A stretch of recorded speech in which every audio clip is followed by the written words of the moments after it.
Летото и календарски започна, иако високите температури веќе некое време го диктираат дневниот ритам и се порано ги празнат улиците и парковите. Повозрастните граѓани меѓу првите се засолнуваат под сенка и ги прилагодуваат дневните активности и исхраната на жестините. Па добро, ние сме во ризична група прво, па болесни, па што имаме проблем со притисок, со така. Јас повеќе дома седам, не знам за другите, од сабајле излегувам, значи кога е вака малце пријатно. Значи полесна храна. Да се јаде полесна храна, с обзиром дека е топло.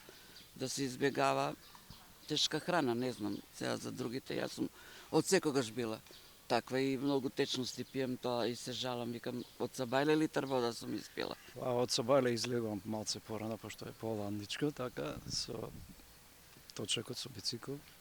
И дока 11 сат се движам низ Клупскиве улици, по паркот, после се прибирам дома под сенка, правам салата пред ручек, се спремам за ручек. Зависно од интересите и навиките, повозрастните граѓани си наоѓаат и начин за исполнување на остатокот од денот кога температурите ќе паднат. Па како завршува денот, обично пуштам телевизија, па сакам да слушам нешто вести. Ме интересираат, секако треба да знаеме што се случува. И така, и може некој филм така нешто да се гледа, и тоа е. Па денот завршува со гледање утакмици, се прибирам дома и под сенка мора.